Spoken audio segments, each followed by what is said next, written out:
হাবিল কাবিল প্রশ্ন করে বাবা আদমকে, তোমরা মোদের বাপ না তোমাদের। আমার থেকে এরা তো জোরে জোরে বলে, একটু আস্তে আস্তে বলো, আমি ঘুরিয়ে যাবো। আমার তো গন্ডগোল হয়ে, একটু আস্তে আস্তে বলে। হ্যাঁ ঠিক আছে, তোরা যা বলছি এতদিন এই উত্তর চব্বিশ মানে এত অনুষ্ঠান করি, তোদের মতন কোনো জায়গায় দেখিনি। আল্লাহ তোদের ভালো রাখুক, বড় করুক, নেক হায়াত দান করুক, তোদের ইমান দিক, আর বড় হয়ে কি বলবো, আর কি দোয়া করবো, বড় হয়ে জলদি করে বিয়ে হয়ে যায়, হ্যাঁ নাকি? নেক হায়াত দান করুক, তোদের ইসলামিক শিক্ষাতে এবং ইমানের সাথে চলার তৌফিক দি, দোয়া করি। তো মন দিয়ে একটু আস্তে আস্তে বলো, মন দিয়ে ভালোবেসে মহব্বতে, ঠিক আছে? চলো। হাবিল কাবিল প্রশ্ন করে বাবা আদমকে, তোমরা মোদের বাপ না তোমাদের মা বাপকে, বলো গো মোদের বলো কি তাদের নাম ছিল, বলো গো মোদের বলো কি তাদের নাম ছিল, মোদের দাদা দাদি নানা নানি আছে কোথায়? প্রশ্ন শুনে আদম হাওয়া হলো অবাক গো, হাবিল কাবিলকে তারা কি দেবে জবাব গো? দুজনে আল্লাহ বলে সিজদাতে যায় চলে, দুজনে আল্লাহ বলে সিজদাতে যায় চলে, বল মাসুম ছেলে মোদের কাছে একই জানতে চায়, হাবিল কাবিল প্রশ্ন করে হাওয়া, বসে বসে তোমরা বলো হাওয়া আদমকে, হাবিল কাবিল প্রশ্ন করে হাওয়া আদমকে। পিতা আদম কি উত্তর দেয় কবি ছন্দের মাধ্যমে লিখছে, দেখো।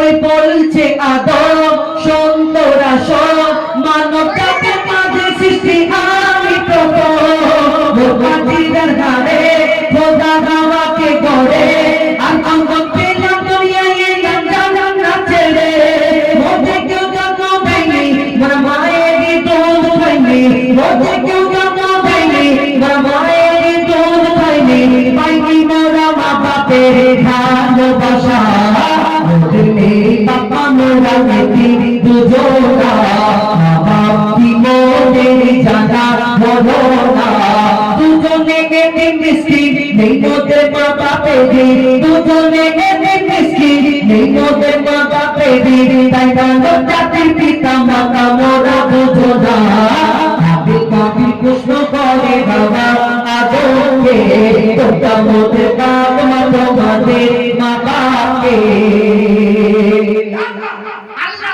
ওই যখন আমার আদম আলাইহিস সালামকে সৃষ্টি করার জন্য ফেরেশতাদের মাটি আনার জন্য বললো, তখন আল্লাহর কাছে ফেরেশতারা প্রশ্ন করলো, ইয়া আল্লাহ, এই দুনিয়াতে তুমি তো এর আগে একটা জিন জাতকে সৃষ্টি করেছিলে, কিন্তু তোমার ইবাদত করার জন্য সেই জিন জাত তোমার ইবাদত করেনি, তোমার নাফরমানি করেছিল, তাই তুমি তাকে ধ্বংস করে দিতে বললে, আমরা নিজে হাতে ধ্বংস করে দিলাম, কিন্তু তুমি যে আদমকে সৃষ্টি করবে বলছো, আবার এই দুনিয়াতে তোমার ইবাদত করার জন্য এই জানি না আদম কেমন হবে, এও যদি ওই ওদের মতো হয়, যিনি জিন জাতের মতো যদি হয়, তোমার নাফরমানি করে, তখন সেদিন ফেরেশতারা যখন এই প্রশ্ন করে আল্লাহ তাআলাকে, আল্লাহ সেদিন ফেরেশতাদের কি উত্তর দিয়েছিল কবি ছন্দের মাধ্যমে আরো কি লিখছে, দেখো।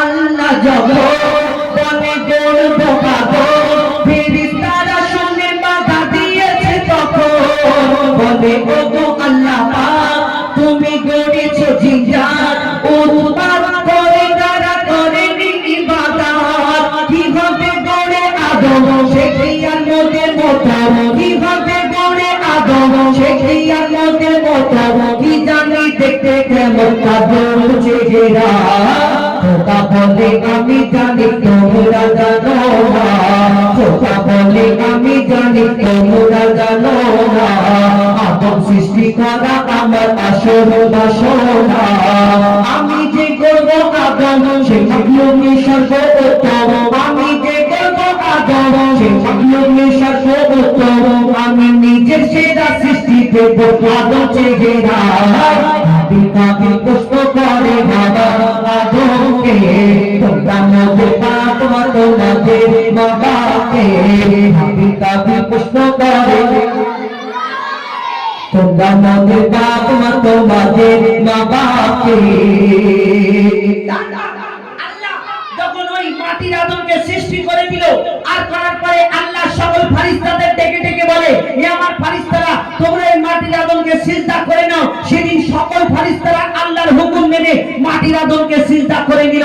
একমাত্র একটা ফেরেশতা সে সিজদা করলো না, যার নাম হলো আজাজিল, যাকে ফেরেশতাদের সর্দার বলা হলো, কিন্তু সেই আজাজিল কেন সিজদা করলো না? এই দুনিয়াতে আমরা শুনেছি না ইবলিস শয়তান, এই ইবলিস শয়তানটা কি করে হলো? মন দিয়ে শুনতে হবে। এই দুনিয়াতে আজাজিল কেন সিজদা করলো না? তাহলে আজাজিলটা আসলে কে? যেমন আমাকে আপনাকে আল্লাহ সৃষ্টি করেছে, আদম জাতকে আমাদের সৃষ্টির আগে আল্লাহ একটা জিন জাত সৃষ্টি করেছিল আল্লাহর ইবাদত করার জন্য, কিন্তু সেই জিন জাত আল্লাহর এত নাফরমানি করতে লাগলো, আল্লাহ সেই জিন জাতটাকে ধ্বংস করে দিল। তাদের মধ্যে একটা বাচ্চা বেঁচে রয়ে গেল, ছোট বাচ্চা। এই বাচ্চাটা ইবাদত করতে করতে কম বেশি 6 লক্ষ বছর ধরে ইবাদত করার পরে, যার নাম হলো আজাজিল, যাকে ফেরেশতাদের সর্দার বলা হতো, কিন্তু তার মনেতে অহংকার রয়ে গেল, আমি জিন জাত, আমি আগুনের সৃষ্টি, আর আমি মাটির পুতুল, মাটির আদমকে সিজদা করব, এটা কেমন করে হয়? তাহলে সেদিন আর আজাজিল রইল না। সেদিন কি ঘটনা হলো? কবি ছন্দের মাধ্যমে আরো কি লিখছে দেখো। দিল আল্লাহ আমার, শোনো শোনো সাবধান, দেখো আমার গড়া সৃষ্টি সেরা মাটির লোকের কাজ, এরপর মাটির আদম তাকে গড়েছি এমন, সারা কায়নাতে জ্ঞান তার মাঝে দেখো আদমকে সিজদা করে, দেখো আদমকে দোয়া করে, দেখো সিজদা করে, আদমকে দোয়া করে, দেখো সিজদা করে, এই সুযোগ দিয়েছে কাকে অভিশাপ, আজাজিল বলে আমি সিজদা দেব না, আদমের থেকে আমি দামি, খোদা কি জানে না? সে শুনলো না খোদার কথা, ঝুঁকলো না তার মাথা, শুনলো না খোদার কথা, ঝুঁকলো না তার মাথা, সাথে সাথে আজাজিল শয়তান হয়ে যায়। হাতি কাবি প্রশ্ন করে বাবা আদমকে, তোমরা মধ্যে তোমাদের মা বাপকে, হাতি কাবি প্রশ্ন করে বাবা, তোমরা মোদের বাপ তোমাদের মা বাপকে, বলো গো মোদের, বলো পিতাদের নাম ছিল, বলো গো মোদের, বলো পিতাদের নাম ছিল, মোদের দাদা দাদি নানা নানি আছে কোথায়?